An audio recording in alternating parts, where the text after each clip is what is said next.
Hello, everybody, and welcome to November 19th, Trips and Traps. I'm Andy Serling, joined as usual by Richard Migliore. And we've got a short but sweet show today, one on dirt, one on turf. Yeah, it's hard when we get a lot of rain and we're not on the turf, and also you don't really want to tell people about wet track races because they're not necessarily predictive going forward. Having said that, we'll start with a wet track race, and we'll start with the head-on of the third race from Thursday, November 12th, Richie.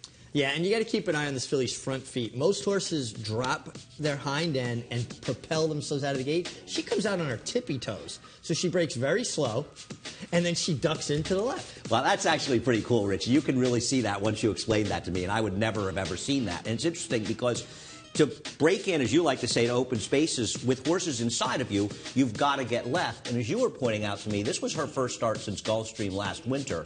She did pretty much a similar thing that day. A very similar thing.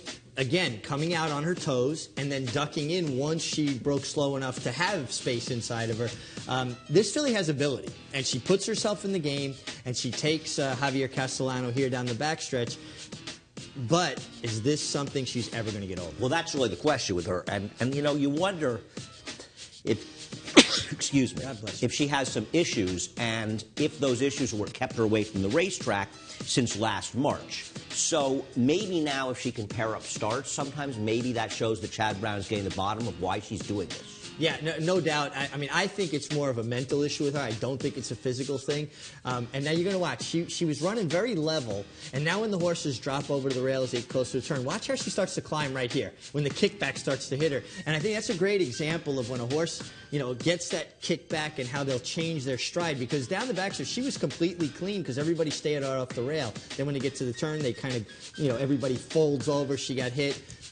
I don't know. This filly gives me the impression of a horse, though, that's never actually going to get the hang of the gate thing. She may get better at it, but I don't think you're ever going to see her breaking well. Be interesting to see if Chad can do it, because he seemingly does just about everything else right, and we'll see if he can. And it's a real chore with a horse like this, because it's right. You're right. She gets herself into a fluid stride down there before she got the kickback, and that's something she'll get over, because she'll do that with experience and hopefully. But the question is she going to be able to break cleanly from the gate? Because you're right. Some horses, they never seem to figure out how to get out of the gate. Yeah, and you know, it's interesting too. Like, there's things you look for when a horse breaks slowly, and she's done it twice, and both dramatically. Not just like a green horse that just doesn't jump with it. Again, coming out on her tippy toes instead of dropping her hind end and pushing herself out.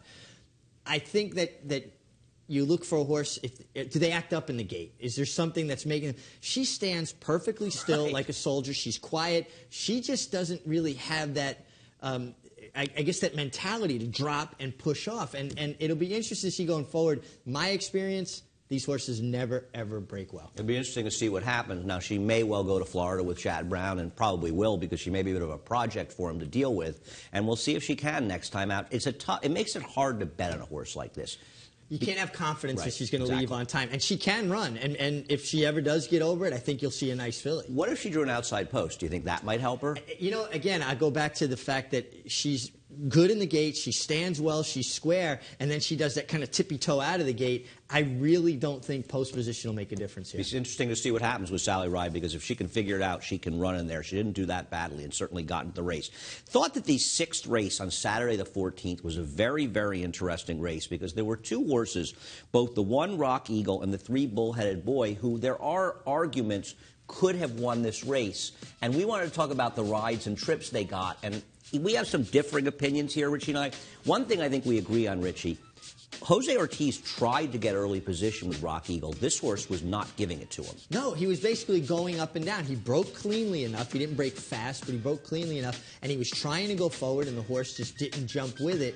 And then when they backed down the pace, and you see this a great deal lately, they'll run to that turn, and then everything really moderates, right? It's much like those mile and eighth races at Belmont Park. And they went 23-3, so it wasn't like they were going that slowly. And you see Rock Eagle is now sort of too wide, gotten close to it. And he's moving up outside of Bullheaded Boy, who we'll talk about later. Now, the first quarter, as we said, kind of quick. Jose gets him in the race. They slow up the second quarter, and Jose makes that decisive move that we talk about. I think he had little option. You weren't thrilled with it. Well, I just don't think you can win this way unless you're decidedly best. You have to be on much the best, in my estimation, to win, making this kind of big middle move. Now, that being said, what do I always say? I don't mind if a guy makes a mistake, I'd rather have him make an aggressive mistake than a passive one. So I'm not going to complain about the fact that he said, well, you know what? My horse is taking me now. I'm going to go forward and not get caught wide. And he did a good job to only be 2 wide in the second Exactly. turn. He made sure he got himself in a position in that second turn where he wasn't 4 wide. And he's going to be up here, there. And we'll talk about him a little more later. We want to talk about Bullhead Boy here because my initial inclination, and he's the horse in magenta, very easy to see what John Velasquez was. Johnny left himself with too much to do. But then I watched it again. I realized Johnny was asking him not that much later than Jose was asking the 1. And the horse gets squeezed out kind of. He's just not responding to Johnny. He didn't respond to Johnny. Johnny was trying to go forward at that point. And then you're in a precarious position because you're off the bridle, kind of caught in close between horses. And that's when you run the risk of being victimized, clipping heels. And what made it glaring, though, Dandy, was the way he took off running the last 1/8 of a mile. And you go, man, if he would have just given this response earlier and held his position, maybe he wins it. Yeah, I think this horse made Johnny look bad. I agree. You know, he's just one of these horses that at the end of the day you go, well, he was best in there. I mean, they weren't going fast, and John had him so far back. And this is a good example because you can see him. And once again, easy to see in those magenta silks. John's asking him. The horse doesn't give it to him when he needs him to. No, and it's, you know, we talk about harness racing, live cover. Well, at this point, Rock Eagle's live cover, and if he can follow his wake and go on with him, he's going to be able to secure his position. He didn't keep up when Johnny needed him to, and I agree.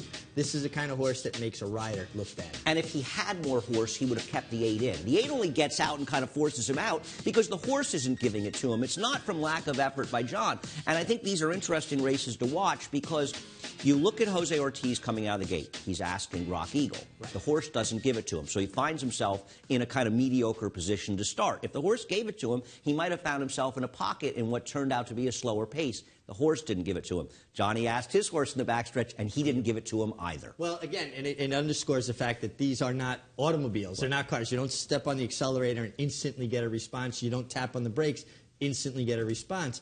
I do think this race is a clear illustration of, though, on this turf course at Aqueduct, a horse like the winner, Indebted, is a horse that's capable of getting position and is handy. Now, you don't necessarily have to have speed, but you need to be handy. No, I think that's a very good point. In a lot of these cases, and listen, you're going to see horses make big runs to the back of the back, but in general, on this course, especially as you get later in the year and the course gets a little bit of moisture in it, I think you want to have horses that can put themselves in position to win the races. And that's one of the reasons I wouldn't criticize Jose Ortiz as well. I think he was just a victim in this race, and like you say, at least he made a decisive move. Right, and again, I will never blame a guy for making a decision, even if it blows up on him. Now, in hindsight, I think, you know, I would say maybe if he rode his horse like on the way On Tenterhooks was ridden from far back, take your shot, stay inside, hope you get lucky. But then again, if you don't, you didn't take the bull by the horns. Yeah, and I'm starting to think I've liked Rock Eagle a few times, and I've just overrated him as a horse. He's a horse that causes himself his own problems,